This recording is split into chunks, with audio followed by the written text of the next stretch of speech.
What if I told you that a 233-year-old bank, older than the United States itself, was completely destroyed by one guy, hiding a secret account, and basically giving birth to one of the world's most expensive gambling addiction? What the? We're talking about $2.2 billion in, today, losses. That's enough money to buy. Well, let's just say it's a lot of avocados.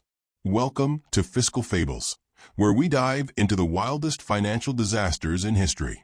Today's story?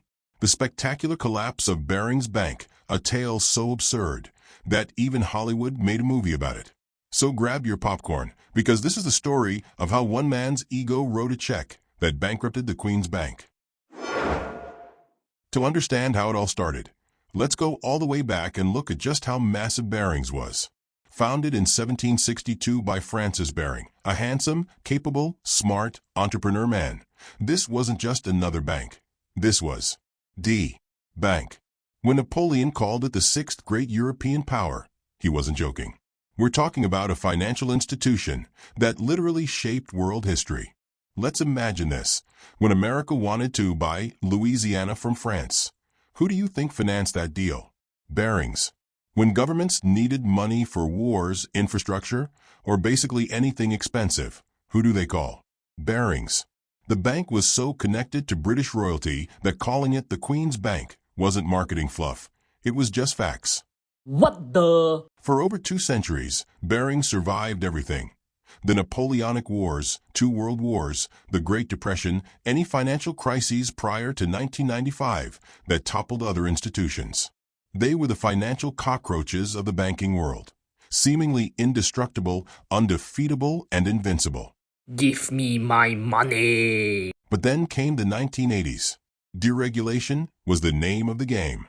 Everyone was getting rich quick in new exotic markets.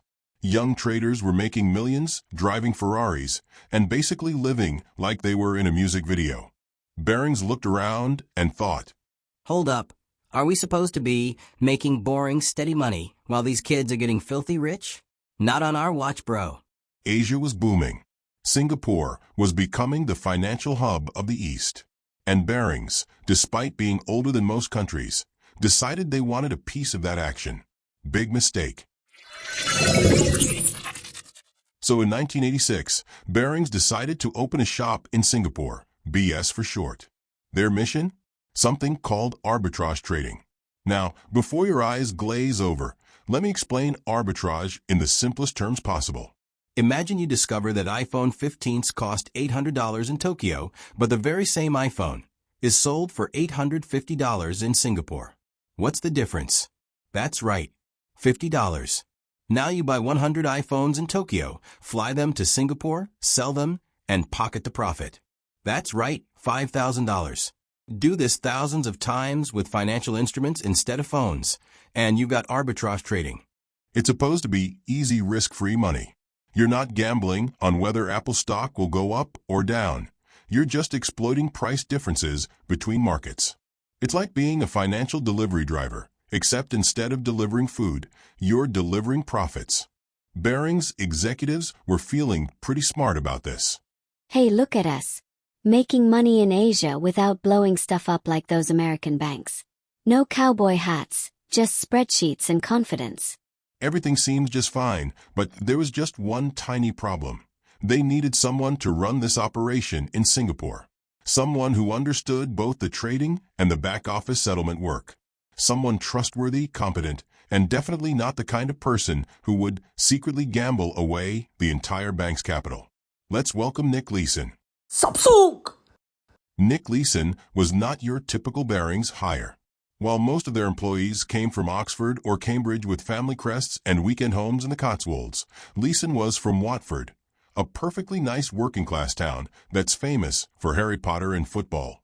Definitely not anything finance. But Leeson was hungry.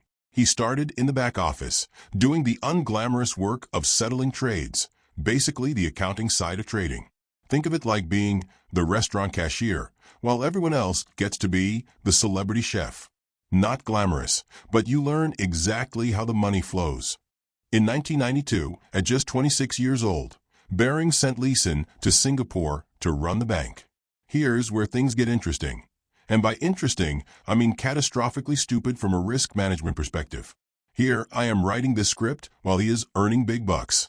Leeson wasn't just going to be a trader. He was also going to handle settlements. In banking terms, this is like making the casino dealer also count the house money at the end of the night. It violates the most basic principle of financial controls: separation of duties. Every risk management textbook ever written says, never let the same person make trades and reconcile the books. It's like letting the fox guard the henhouse, count the chickens, and file the insurance claims. But initially, it looked brilliant. In 1993, Leeson reportedly made £10 million in profits for Barings. That's about £20 million in today's money. London was showering him with bonuses, his colleagues were giving him their respect, and I think all the girls around him is just falling for him. He was the golden boy, the wonder kid, the guy who proved Barings could play with the big boys in Asia. He shines so bright that it's brighter than my future. Leeson was living like a king in Singapore.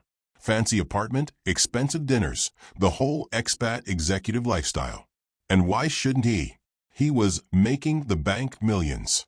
He was untouchable. Famous last words. Give me my money. Here's where our story takes a turn from successful banker to financial thriller. Leeson started doing legitimate arbitrage, but legitimate arbitrage has one major flaw. The profits are small. We're talking about making a few thousand here, a few thousand there. Meanwhile, other traders were making millions on big directional bets. Buy Japanese stocks, hope they go up, retire young. Leeson looked at his steady 2% returns and thought, I could be making 200% if I just took some real positions. So he created a secret account. 88888. 5 eights. In Chinese culture, 8 is the luckiest number. It sounds like the word for prosperity. Chinese business people pay extra for phone numbers with 8s in them. Leeson figured he'd found his lucky charm. What the? Here's how the scam worked. Leeson would make his legitimate arbitrage trades in the official accounts. But whenever he made bigger, riskier bets that went wrong, he'd hide them in the secret account. To his London bosses, it looked like Singapore was printing money. No loss, only win. But in reality, the losses were accumulating like dirty underwear under my bed. Max! But our brother here had a strategy for those losses, doubling down. Lost £1 million? Bet £2 million on the next trade to win it back. Lost that too? Bet £4 million. This is called the martingale strategy, and it works great until it doesn't. It's like going to a casino, losing $100 on black, then betting $200 on black, then $400, then $800. Eventually, you either win back everything you lost, or you lose everything you have. Guess which one happened to Leeson? By 1994, Leeson wasn't doing arbitrage anymore. He was making massive directional bets on the Nikkei 225, Japan's main stock index. He was essentially betting that Japanese stocks would keep going up.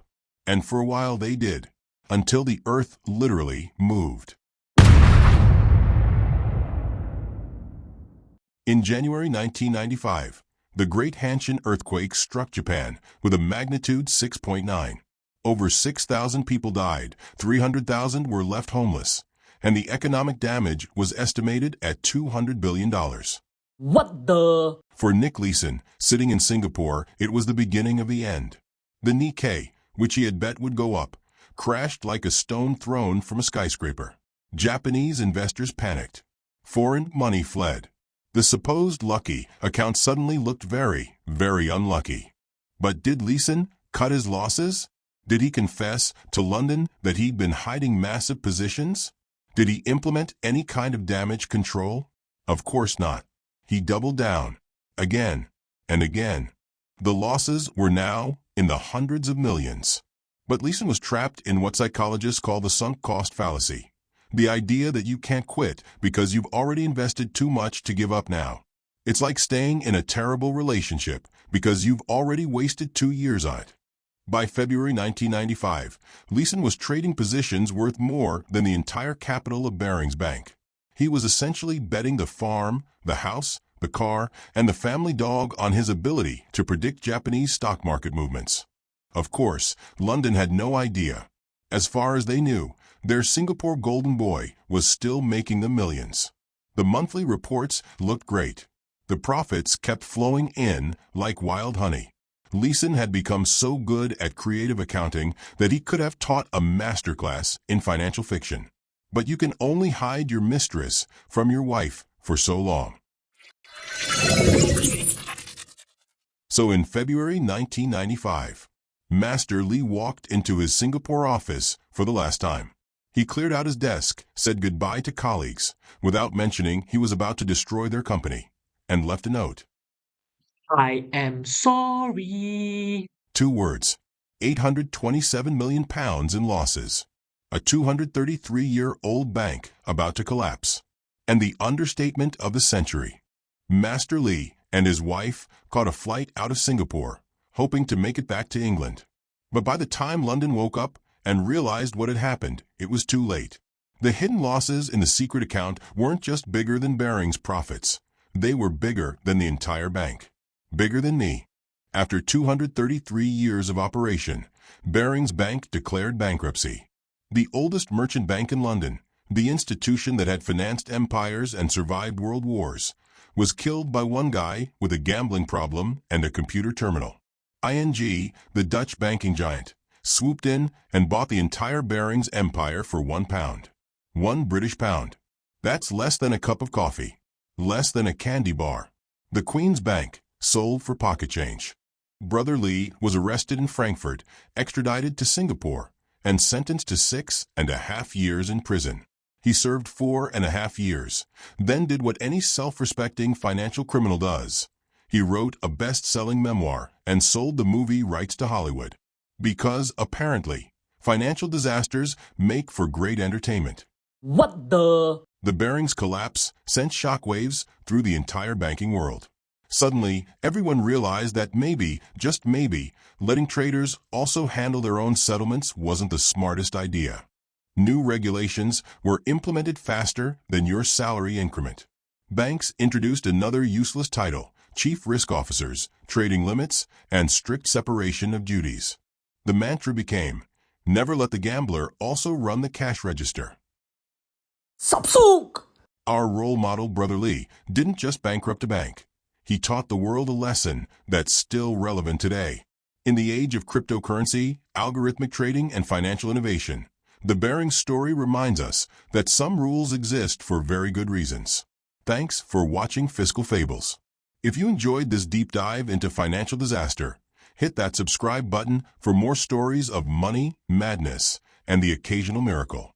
And remember, if someone offers you account number 88888, maybe choose 12345 instead.